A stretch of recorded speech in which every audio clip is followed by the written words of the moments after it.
কোনো রকম গুঁড়ো মশলা ছাড়াই যে এত সুন্দর একটা রেসিপি হয়, না খেলে, না বানিয়ে খেলে আপনারা বুঝতেই পারবেন না। এটা ঠাকুরবাড়ির স্পেশাল রান্না, মরিচ ঝোল। ভীষণই ভালো খেতে হয় বন্ধুরা। আমি কিভাবে বানালাম, আসুন আমার সাথে থাকুন, দেখতে থাকুন।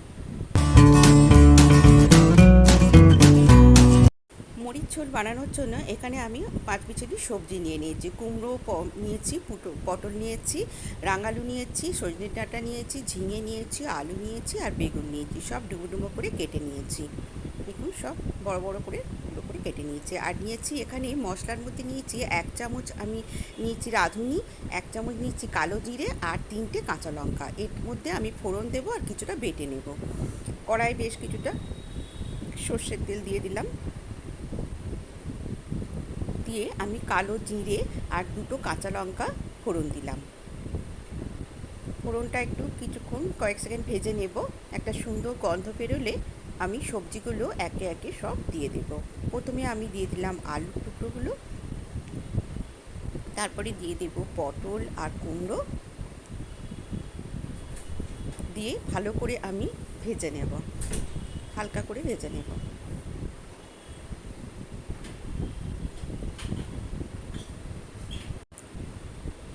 নাড়াচাড়া করে নেব।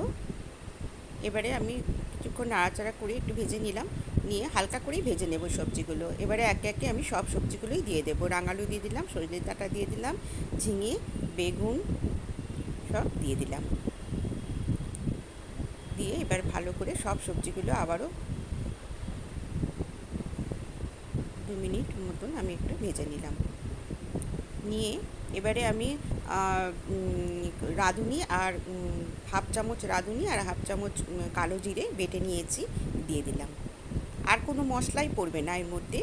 নুনটা দিয়ে দেবো, স্বাদ মতো মিষ্টি দিয়ে দিলাম, আর দিয়ে দিলাম স্বাদ মতো নুন। সম্পূর্ণ নিরামিষ এই রেসিপিটি খেতে অসাধারণ হয় বন্ধুরা। ভীষণ ভালো খেতে হয়, ভাত, রুটি, পরোটা, লুচি সব কিছুর সাথে ভীষণ ভালো লাগবে খেতে। দেখুন, আবার ভালো করে মশলাটা দিয়ে বাটা বেটে নিয়েছিলাম কালো জিরে আর রাঁধুনি দিয়ে ভালো করে একটু কষিয়ে নিলাম। নিয়ে চিনি আর নুন দিয়ে জল দিয়ে দিলাম, অল্প একটু রসা রসা মতন হবে। আর এখানে আমি 1 কাপ দুধ, আমি এখানে গুঁড়ো দুধ নিয়েছি, গুঁড়ো দুধ গুলে নিয়েছি 2 চামচ, 1 টেবিল চামচের মতন আমি দুধ নিয়েছি, নিয়ে গরম জলে গুলে রেখে দিয়েছি। আপনারা চাইলে লিকুইড দুধও দিতে পারেন, আমি এখানে গুঁড়ো দুধ ব্যবহার করেছি। দেখুন, আমি সবজিগুলো 2 মিনিট ঢাকা দিয়ে রাখলাম, দিয়ে সিদ্ধ হয়ে যাবার পরে আমি দুধটা দিয়ে দিলাম। দিয়ে নামানোর আগে আমি একটু ঘি দিয়ে দিলাম। আরও 2 মিনিট আমি একটু ফুটিয়ে নেব, নিয়ে তারপর গ্যাস বন্ধ করে দেব, দিয়ে স্ট্যান্ডিং টাইমে রেখে দেব 5 মিনিট। স্ট্যান্ডিং টাইমে রেখে দিলাম, তারপরে বাটিতে সার্ভ করে দিলাম। দেখুন কত সুন্দর হয়েছে।